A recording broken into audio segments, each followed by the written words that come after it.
আসসালামু আলাইকুম বন্ধুরা, যে যেখান থেকে আমার ভিডিওটা দেখছেন সবাইকে জানাই আন্তরিক ভালোবাসা ও অভিনন্দন। সবাই কেমন আছেন? আশা করি আল্লাহর রহমতে ভালো আছেন। বন্ধুরা, আজকে কিছু কথা বলবো নারীদেরকে নিয়ে। যে নারী 5টি আমল করবে ওই নারীর সংসারে কোনোদিন অশান্তি থাকবে না বা বন্টন থাকবে না। 1 নাম্বার হচ্ছে স্বামীর ইনকামের উপরে সন্তুষ্ট থাকা। যে নারী স্বামীর যতটুকু পরিমাণ ইনকাম করুক তার উপরে যদি সে সন্তুষ্ট থাকে তাহলে সংসারে কোনোদিন অশান্তি থাকবে না। 2 নাম্বার হচ্ছে নিজের স্বামীর সাথে অন্যের স্বামীর তুলনা দেওয়া। আমরা অনেকেই আছি যে বিদেশ থেকে ওর স্বামী এত টাকা পাঠাইলো, ওর সোনা আছে, ওর গয়না আছে, ওর স্বামীটা দিয়েছে, ওর স্বামীর এত টাকা আছে, এসব কথা স্বামীর সাথে তুলনা না দেওয়া। যে নারী অন্যের স্বামীর সাথে নিজের স্বামীকে তুলনা দেয় সে নারী কখনো নারী হয় না, সেই সংসারে কোনোদিন সুখ শান্তি ফিরে আসবে না।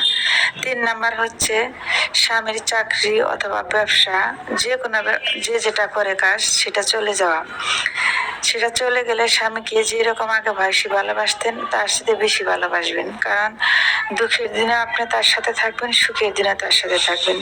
স্বামী হলো জীবনের অর্ধেকাঙ্গিনী। স্বামীর সাথে সবসময় খুব ভালোবাসবেন, খুব যত্ন করবেন, তাকে বুঝতে দিবেন না যে তার টাকা নাই, তার অভাব অনটন। যে নারী স্বামীর দুঃখের সময় পাশে না থাকে, তারকে হেল্প না করে, তাকে সুন্দর পরামর্শ না দেয়, সে নারী কোনোদিন নারী হয় না। স্বামীকে সবসময় সুন্দর পরামর্শ দিবেন, স্বামী কিভাবে চলবে, স্বামীর কিভাবে ইনকাম বাড়বে, তাকে সাহস দিবেন, শক্তি দিবেন। 4 নাম্বার হচ্ছে স্বামীর হুকুম ছাড়া, স্বামীর কথা ছাড়া বাইরে না যাওয়া। সবসময় স্বামীর কাছে পারমিশন নিয়ে স্বামীর কথা শুনে বাইরে যাবেন, যে কোনো জায়গায় যাবেন। 5 নাম্বার হচ্ছে স্বামীর জন্য আল্লাহর কাছে নামাজ পড়ে দোয়া করা, যে আল্লাহ পাক জানে স্বামীর কোনো মুসিবতে না ফেলায়, স্বামীর যেন ইনকাম আল্লাহ পাক রহমত নাজিল করে, স্বামীকে যেন সুস্থ রাখে, ভালো রাখে, সংসারে যেন কোনো অঘটন না থাকে। সবসময় আল্লাহর কাছে নামাজ পড়বেন, আল্লাহর কাছে কান্নাকাটি করবেন, আর সবসময় আল্লাহর কাছে শুকরিয়া আদায় করবেন। যে নারী এই 5টি আমল এভাবে করবে সে নারীর সংসারে কোনোদিন অশান্তি থাকবে না, সে নারীর সংসারে কোনোদিন অঘটন থাকবে না। স্বামীর সাথে কখনোই খারাপ ব্যবহার করবেন না। স্বামীকে সবসময় সুখে দুঃখে পাশে থাকবেন, স্বামীর জন্য দোয়া করবেন। স্বামী হলো জীবনের একটা বট গাছের মতো ছায়া। স্বামী ছাড়া জীবনটাই মূল্যহীন, অমূল্যহীন।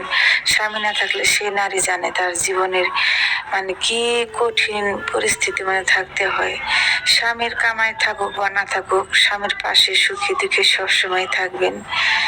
স্বামীকে সবসময় সম্মান দিবেন, ভালোবাসবেন, দেখবেন আপনার জীবনে কোনোদিন কোনো অভাব থাকবে না। আল্লাহ পাক আপনার উপরে সবসময় রহমত নাজিল করবে। আল্লাহ পাক সবসময় আপনার সংসারে সুখ শান্তি বরকত নাজিল করবে। রিজিকের আল্লাহ পাক ব্যবস্থা করে দেবে, রিজিকের মধ্যে বরকত দিবে। তাই সবসময় স্বামীর সাথে ভালো ব্যবহার করব, স্বামীর জন্য দোয়া করব। আসসালামু আলাইকুম বন্ধুরা, আমার ভিডিও যদি আপনাদের কাছে ভালো লাগে লাইক কমেন্ট করে সাবস্ক্রাইব করে পাশে থাকবেন। আল্লাহ হাফেজ, সবাই ভালো থাকবেন, সুস্থ থাকবেন। আসসালামু আলাইকুম বন্ধুরা, যে যেখান থেকে আমার ভিডিওটা দেখছেন সবাইকে জানাই আন্তরিক ভালোবাসা ও